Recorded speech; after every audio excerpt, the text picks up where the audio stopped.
After finding my trusty old rake outside my house and going to start tending to the farm, the chicken coops and thoughts of starting a farm in a world without Clarence the chicken in it got to me. I started looking at the rake as less of a tool and more of a potential weapon. Then a devious question started forming in my mind. Can you beat Blade and Sorcery's hardest dungeon with only a rake? With my 2B weapon on my back, I set the dungeon to the highest length and difficulty and load in. When I first get in, I try to be polite and act as the groundskeeper. I don't think they appreciated my raking skills, however. And after brutally murdering these 3 people with a gardening tool in self-defense, I went into the dungeon to have a word with their manager. God damn, this run was fun. The rake really requires no strategy. You just swing it until fun stuff happens. I mean, don't get me wrong, it's clunky, slow, heavy, hard to control, and sometimes just gets stuck in the floor. But look at this footage and tell me I'm having a hard time. While we're here, I also want to mention how this guy got thrown down a good 20-foot drop onto a table and managed to get back up. That's some serious dedication to the art of not dying like a bitch.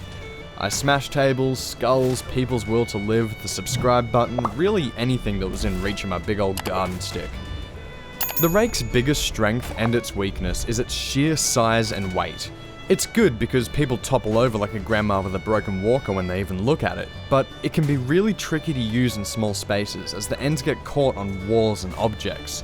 As I mentioned before, it also just has a tendency to clip into the floor or catch onto a wall I'm walking past. Going down this shaft was one of the most awkward moments I've had in Blade and Sorcery.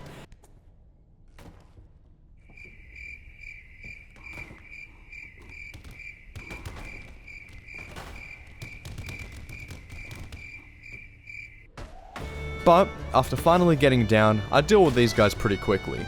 Except for this one guy who just didn't want to give up. I messed him up good, but he just got knocked out and I couldn't hit him with the rake because of the wall in the way, but I got to him eventually. In the next room, I smacked these guys out before they even realized what was happening. Then I got reminded of what I was holding, so I made sure to clean up my mess after I was done.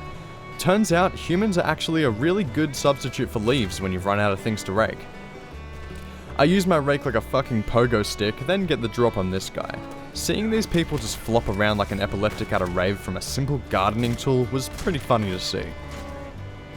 I smash this lady's head into a pot and make this guy hit the ground so hard he'd be going to the pearly gates without his pearly whites. Then I reach the first of 2 wave areas in this run. I know, right? 2 of them in this one. First time for everything. This one archer stayed alive for way too long because he was in a spot that was impossible to reach with my rake. It turned out he was actually the one thing stopping me from finishing this area. Here's a quick time lapse of me raking some people.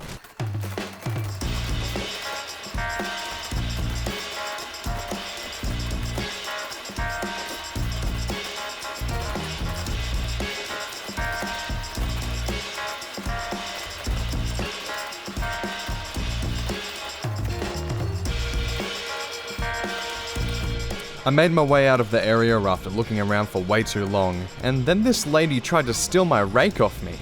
I told her not to do it again though, and I think she got the message.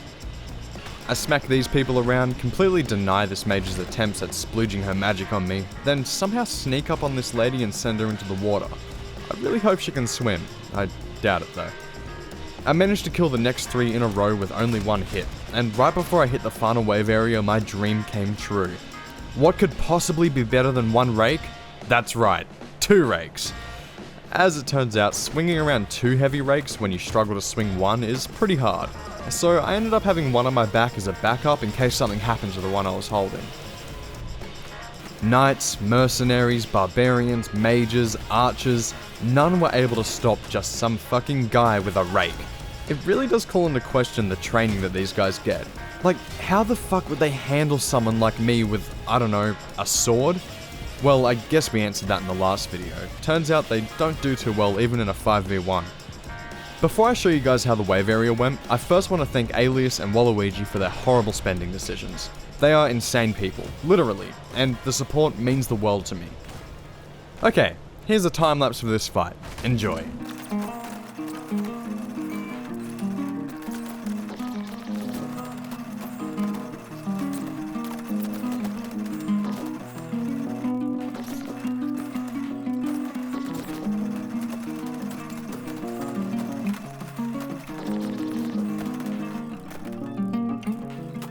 This video would have been the perfect candidate for another Yeet montage, but I don't want to spoil you guys too much. Don't worry, there will be another one. After this wave area, I go through a couple more rooms and I've officially beat the challenge, though I'm not sure if that's what I would call this. I got back to my home and played Getting Over It with Bennett Foddy in VR, did some stretches and had a bit of a nap, ready for a new day. Thank you all so much for watching. If you enjoyed, make sure to like and subscribe so you see whenever I post a new video. Consider becoming a member for as little as $1 a month to support me even further, join the Discord server linked below, and okay, that's enough plugs. Have a wonderful day.